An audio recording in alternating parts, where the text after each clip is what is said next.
আসলে আমার ভাবতে হয় মেয়েটা মুসলিম মানে ইসলামের ঘরে জন্ম হয়েছে কিনা। আমি বলছি এই সানাইয়ের কথা, অভিনেত্রী সানাই ছিল। আসলে একটা মানুষ এত খারাপ, এরা মরবে না, আসলে এরা মরবে না, এরা পৃথিবীতে অনন্তকাল থাকার জন্য আসছে। এরা মনে করেন যে যা খুশি তাই করে মিডিয়াতে। প্রথম আসলো অশ্লীল একটা অন্যরকম বডি নিয়ে মিডিয়ার সামনে আসলো। কি অবস্থা, একটা মেয়ে মানুষ সে মিডিয়াতে কাজ করে, ভালো কথা, জাস্ট অভিনেতা ভালো। আমাদের নায়িকা শাবানা ম্যাডাম আছে, কত নায়িকা আছে, কত কিছু আছে, কই তারা তো এইসব অশ্লীল কিছু নিয়ে কখনো মিডিয়ার সামনে আসে নাই। আর এই যে সানাই মাঝখানে কি অবস্থা, কি একটা বডি নিয়ে আসলো মানুষের কাছে, হাসাহাসি, নোংরামি। মিডিয়ার মানুষে আসলে নোংরা কি বলে, সবার জন্য না। দুই একটা হাতে গোনা মেয়ে আছে, যেরকম এই সানাই কি অবস্থায় মিডিয়ার সামনে একের সময় একটা প্রকাশ করে, কি ড্রেস পরে, কি পরে। মিডিয়াতে তো আরও নায়িকা আছে, এমন কোনো নায়িকা না যে 2 টাকার হলে 3,000-4,000 টাকার একটা নায়িকা এখন আসছে আবার। মানে কি করতে আমি বুঝি না, এই মেয়েটার ফ্যামিলি কি, মানে মিডিয়াতে তো অনেকে কাজ করে, এর ফ্যামিলি মানে এর মা বাবা, এর আত্মীয় স্বজনের কাছে এই মেয়ে মুখ দেখায় কী করে।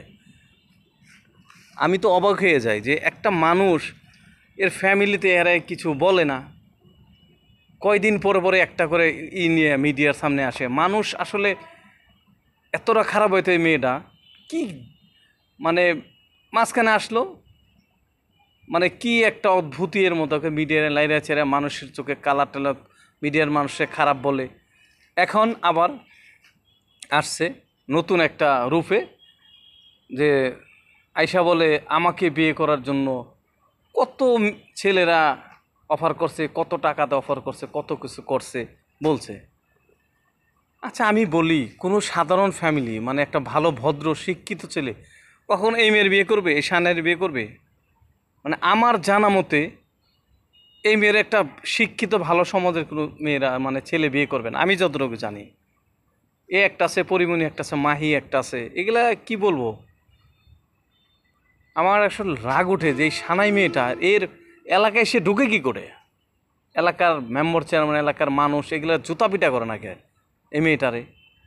বিয়ে শাদি করছস, মিডিয়ার বাইরে গেছস কা, এখন আবার মিডিয়াতে আইসা কি একটা দানবের মতো শরীর ভাই করে, মানে লজ্জা শরম তো নাই। একটা মেয়ে মনে মিনিমাম তার একটা লজ্জা শরম থাকে, শরীর ঢাইকে।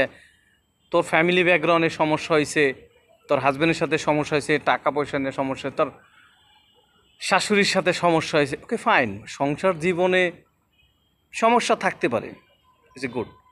মানুষ আছে বিদেই তার সমস্যা আছে। তো হাজব্যান্ডের সাথে যাই হয়েছে, হয়তো শাশুড়ি টাকা চাইছে, ফ্যামিলির পার্সোনাল কথা সেগুলো গণমাধ্যমে বলছস, ঠিক আছে, তোর প্রবলেম হয়েছে।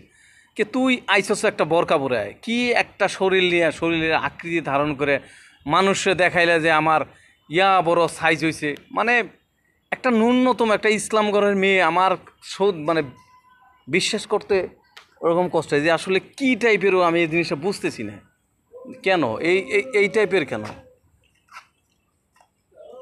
হঠাৎ করে একটা আকৃতি নিয়ে এই মিডিয়ার সামনে আইসা তার কোনো বরকা নাই, কোনো নাই, নীলজ্জর মতো ইয়া বড় একটা শরীরে নিয়ে ইয়ার আগে একটা হাজির হয়েছে, আবার সে হাজির হয়েছে আনাম একটা দেহ নিয়ে, এরকম ফিগার নিয়ে আবার মিডিয়ার সামনে আইসা দাঁড়ায় সে সবারে দেখাচ্ছে আমার বিয়ের পরে ফিগার ভালো হয়েছে, আমি এগুলো করতেছি। একটা সাধারণ একটা মানুষ যার জ্ঞান বুদ্ধি আছে তারা কিন্তু এই ধরনের শরীর নিয়ে মানুষ আর সে বরকা টরকা পরে মানে আবার মিডিয়ার সামনে এসে সবার দেখা দিচ্ছে আমার ফিগার ভালো হয়েছে, আমার এই তেন হয়েছে, এটা হয়েছে, মানে সবারে দেখা দিচ্ছে ভিডিও করে আবার ভাইরাল হচ্ছে। আসলে ভাইরাল নামের এর ফ্যামিলিও আমার মনে হয় ঠিক নাই, এর তো শাসন করেই না।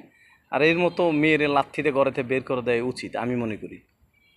যে শরীর যে আকৃতি নিয়ে বেড়েছে, এই মেয়ের ঘরেতে লাথিতে বের করছে, ভালো হয়েছে, আমি খুশি হয়েছি। আর ভাইরাল হওয়ার জন্য সে পুরো শরীর দেখে মিডিয়ার সামনে এগুলা করতেছে। এরকম এরকম এরকম মেয়েদের লাথি মেরে গর্তে বের করে দেওয়া উচিত, নাহলে এরকম শরীর নিয়ে কেউ বেরোয়। আমাদের মতো মধ্যবিত্ত ফ্যামিলিতে কেউ তো এরকম করবে না। আমি খুশি হয়েছি ওরে ওরে ঘরে থেকে ওরা লাথিতে বের করে দিই, এরকম ওই বেসরম মেয়েরে।